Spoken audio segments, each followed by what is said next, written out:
send your team to try to get them kind of reset focus at the task at hand today? Yeah, I mean, short-term memory, right? Good win for us for sure, but we have to move on and be ready for Khan, who poses a different problem, right?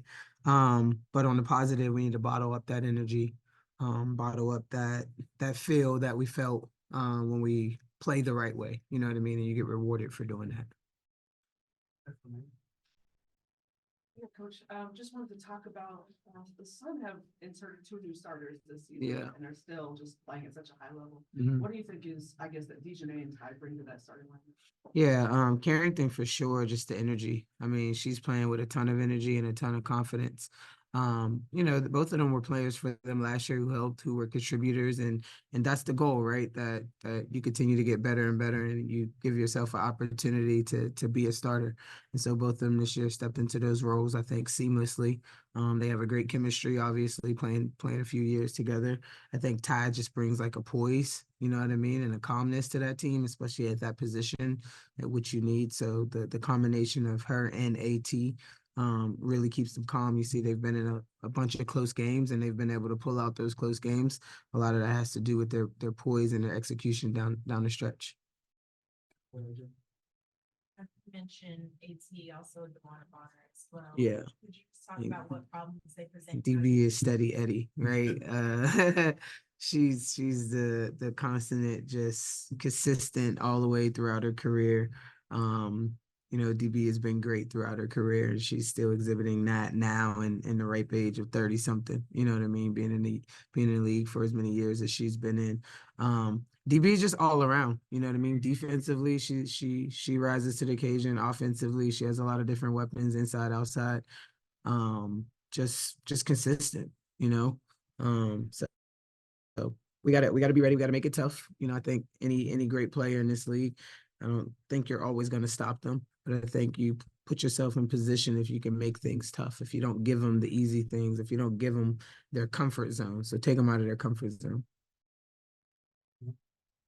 Crystal Dangerfield, she had a spark, 7 points last Yeah. Friday. Yeah. Do you expect to see her or give her more minutes going forward, especially tonight? Yeah, I think it depends on the situation. Crystal gave us great minutes, all of our bench. I mean, Nas has been playing 17 minutes, 15 minutes sometimes, 18 minutes sometimes. Sometimes it's just the flow of the game and what's going well. I think the last game, Haley was also playing well. And then we wanted to go with Wright at the one that last quarter, which we have been doing. So that, sometimes it eliminates minutes. So it's just the flow of the game. It's just the flow of the game. So I can't sit here and say, yes, she's gonna play 15 more minutes or anything like that. It's the flow of the game. And I think as a reserve player, your job is to be ready at the end of the day. When your number is called, to be ready to perform at a high level, in the midst of playing big minutes or playing little minutes. AP before the game on Friday kind of talked about how you guys have to get out to a really good start, Yeah. good teams. Yeah. You guys did that at least on defense. I think you held them to the lowest score Yeah. in the quarter all season. How important is it to get a good start when you're playing those strong teams? Yeah, it's not just about the strong teams. We want to be consistent in what we're doing every single time that we step out on the floor. So it doesn't matter if it's, the top of the league or the bottom of the league. Every team in this league is really hard. It's really good and hard to play against. So our focus has to be a focus of consistency. Like, we want to consistently come out and do the things we're supposed to do, both offensively and defensively. And if we do that, then yeah, we give ourselves an opportunity to start the games the way we're supposed to start the game. So tonight is no different. Con, as we know, best team in the league right now, playing really good basketball. We have to come out strong. If we come out and we get down early, like, that's a dogfight. You know what I mean? And it's already going to be a dogfight. So you don't want to start off in that type of deficit. So that has to be our focus, execution. This week is crazy with the team that you're playing, especially with the bigs that they got, especially not at 18. What do you expect from your down low to be able to, I guess, counteract what she's doing?